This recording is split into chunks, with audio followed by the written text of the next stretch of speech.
Дружко, каравай крае, дружко, каравай крае.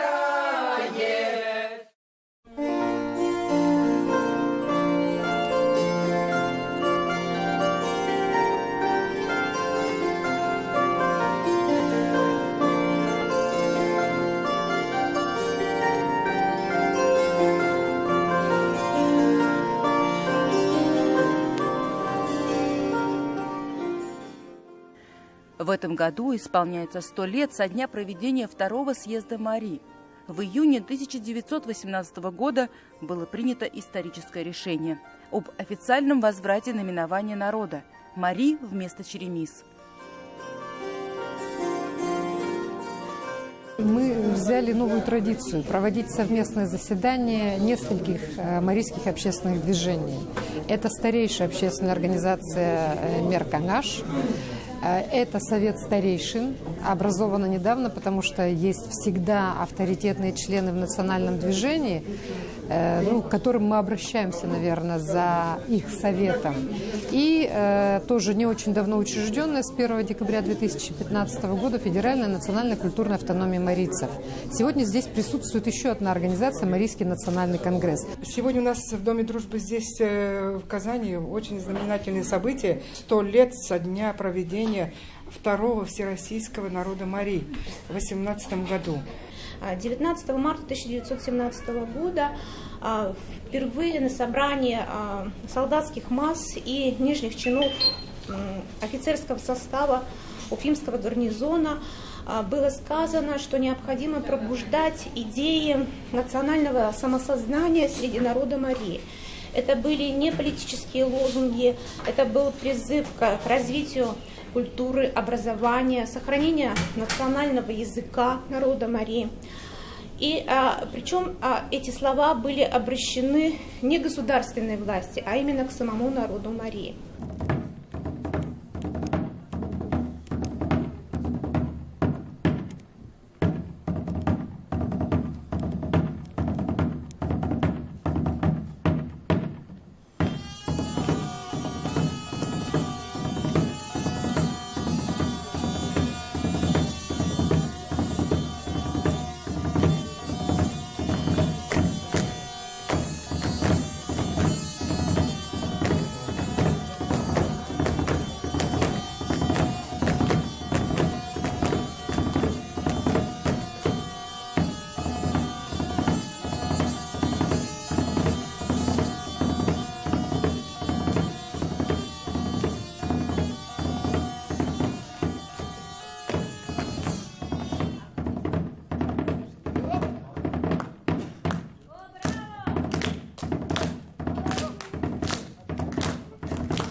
Сто один лет назад, значит, это был в России, Российской империи проведено первый съезд.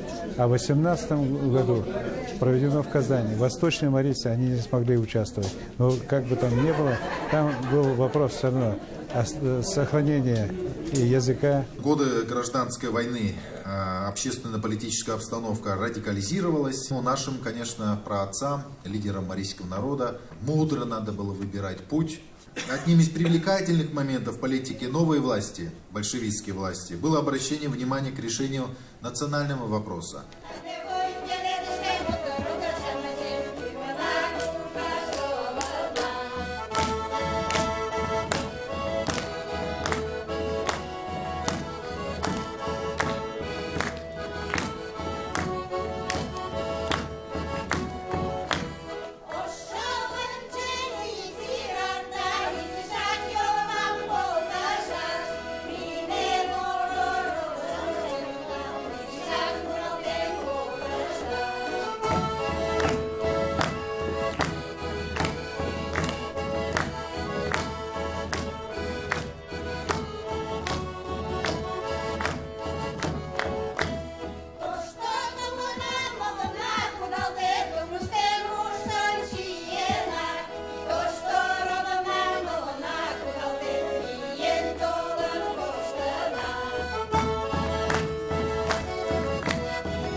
Сегодня прошло заседание Президиума Всемарийского совета совместно с автономией марийцев Республики Татарстан и также Федеральной национальной культурной автономии, Совет старейшин. Задача у нас у всех одна. Мы ратуем, мы переживаем, мы болеем душой за представителей своего народа, которые живут и в Республике Марий-Эл, откуда мы приехали, и в Республике Татарстан, Башкортостан, Свердловская область, Кировская область. Могу много регионов назвать. Нам всегда не безинтересно узнать, как у них складывается, в том числе, общественная жизнь, как изучается язык, сохраняются традиции, культура, что сегодня нового вносится в их жизнь, в воспитании молодежи. Я сегодня отметил, что школы на сегодняшний день, количество детей уменьшается. 14 детей в классах мы не сможем. Стало быть, со временем, сказал и подметил, через примерно 3 года останется в республике одна средняя полная школа, из которой невозможно будет всех учеников загонять в марийские учебные заведения для того, чтобы готовить дальнейших специалистов, учителей, воспитателей. Вот этот вопрос, который сегодня волнует.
А иллюстрацией исторического события стала выставка «По следам нашей истории».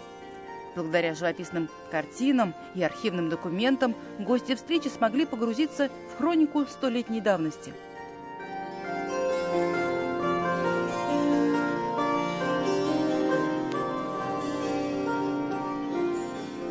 Подлинные документы вызывают интерес. Их не столь много, но они интересны, наверное, тем, хотя бы, что представить 100 лет, вековая давность этого документа. Да? А кто же присутствовал на Втором Всероссийском съезде, который состоялся 100 лет назад? Это же были и крестьяне, и священники, и учителя. То есть народ Мари проживал тоже в различных губерниях, и Казанской, и Нижегородской, и Костромской. И, конечно же, были делегаты Царево-Кокшайского уезда. Мы представляем работы этюдного характера, которые были сделаны на натуре, пейзажные, портретные зарисовки. И они представляют этнографию и природу разных районов нашей республики. И 2 работы, они посвящены празднику Ага-Вайрем. Они были выполнены на Всероссийском пленэре, который проходил в 2016 году в рамках федеральной программы «Культура России» и назывался «Мариэл. Земля предков. Традиции и современность».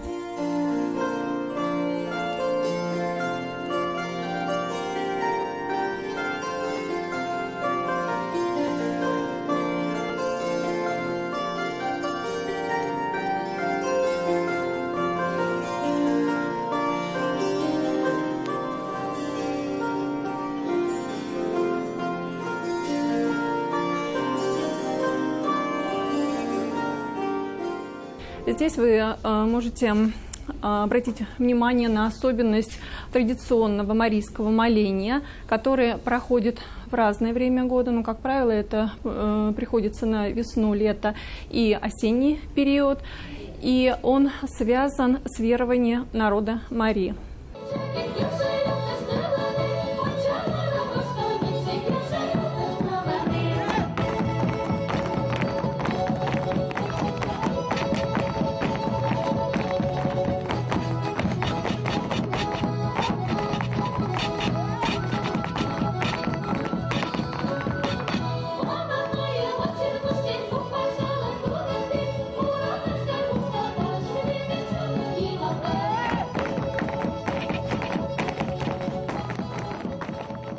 Гости встречи говорили о проблеме сохранения и изучения родных языков. Только в Агрызском районе число детей, изучающих марийский язык, за 3 года уменьшилось на 50 человек. Вот на этом как раз. Действительно, село вымирает. Такими темпами мы полностью скоро не сможем изучать. В городах невозможно, потому что они разбросаны по микрорайонам. Это невозможно обучение. Да, в воскресной школе это воскресная школа, это не программа. Вот эти вопросы, конечно, волнуют. И те, которые вопросы сохранения культуры, культура, она, конечно, то, что клубы построены, прекрасные клубы, отличный даже, новый формат на 50, на 100 мест, во многих марийских деревнях построены. Но это для населения, для взрослого.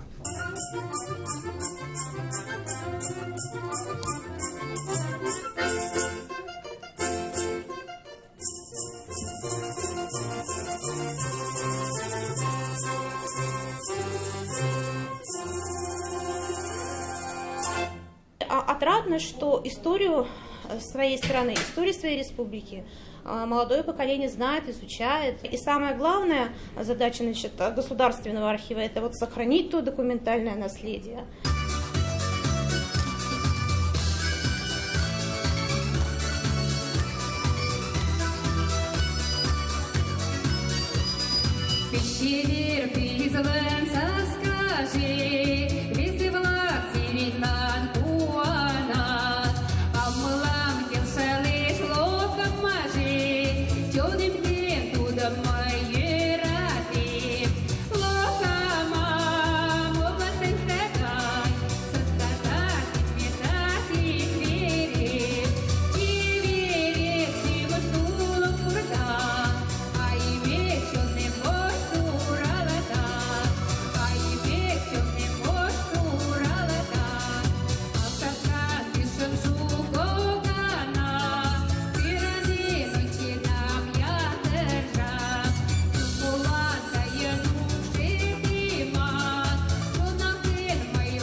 Сегодня наш музей демонстрирует коллекцию женских головных уборов, также традиционных костюмов именно марийской женщины.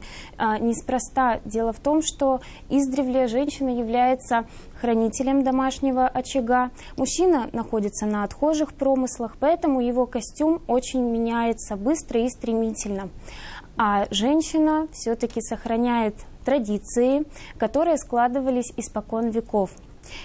И сегодня нами здесь представлено 6 костюмных комплексов традиционного женского костюма. В первую очередь марийцы, конечно же, делятся на луговых, горных и восточных. Отсюда и идет разница в костюмном комплексе. Луговые марийцы проживают на левобережье Волги, горные марийцы проживают на правобережье Волги, и восточные мари проживают на территории Башкортостана, Приуралья и Прикамья.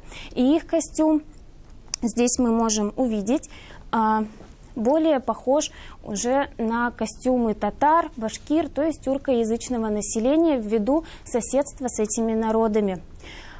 Начать мы можем как раз-таки с костюма восточных мари. Вообще в традиционный комплекс женской одежды входит рубаха, туникообразная рубаха. Обычно она изготовлена, если это рубаха восточных мари, из пестреди, а также из конопли и из льна. Также существуют свидетельства о том, что бытовали и рубахи именно из крапивы, но только в некоторых районах Марийского края. Здесь же мы видим пестрединую рубаху. Сейчас я вам ее покажу. Вот пестрить. Но этот костюм уже более поздний. Традиционный костюм восточных морей изначально изготавливался из льняных тканей, а впоследствии восточные моряки начали уже использовать пестрить, добавлять ее только в рукава рубахи. Затем уже пестрить использовалась полностью на все полотно и начали наносить вышивку более яркими цветами. Впоследствии менялся и шовыр, то есть именно кафтан. Кафтан также входит в костюмный комплекс. Обязательно входили штаны в женский костюм. Дело в том, что это также является влиянием тюркоязычного населения для всех групп марийцев, для всех этнографических групп. Обязательно передник входит в комплекс. Причем, обратите внимание, здесь мы видим передник с грудкой. Сейчас мы вам его продемонстрируем. Здесь у нас представлен передник с грудкой. Характерен он для восточных морей и также для горных марийцев. Очень богато украшен, яркие цвета и, конечно же, праздничный пояс. Мы также видим большое количество пуговиц, монет, пайеток, бисера. Также мы видим здесь кисточки, и он сделан уже из шерстяных нитей. Ну и, конечно же, неотъемлемой частью костюма является головной убор. Здесь у нас представлена группа уральских марийцев. И вот обратите внимание на очень интересный головной убор. Называется он шина-шовыч. Носится на налобной части, то есть вот этот вот клюв, если можно так сказать, он надевается на налобную часть головы. И сверху в ряде случаев покрывается платком.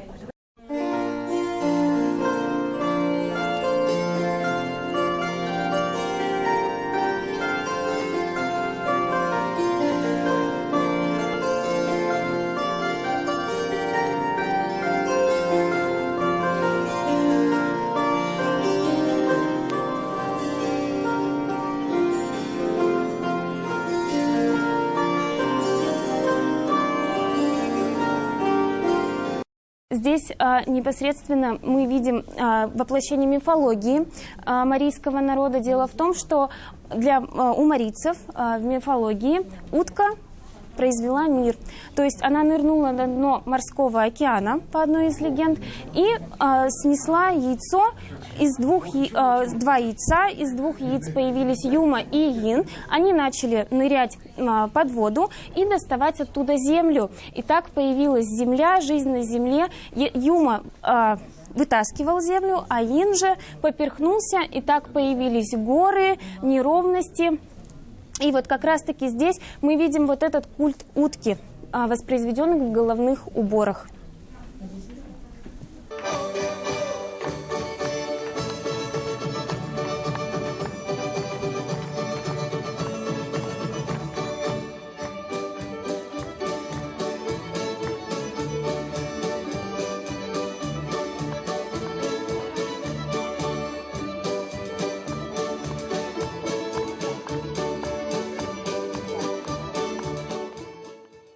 На сегодня в Татарстане проживают более 18 тысяч марийцев. И вот сегодня, говоря о том, что мы здесь, в Казани, отмечаем 100 лет со дня проведения второго съезда марийцев, мы ведь говорим о будущем. Мы в том числе говорим о 10-м слете марийской молодежи. Для чего? Потому что должна быть преемственность. И сегодня все эти вопросы, которые звучали 100 лет назад, в общем-то, они, на мой взгляд, такими же актуальными остаются и сегодня.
дрожко.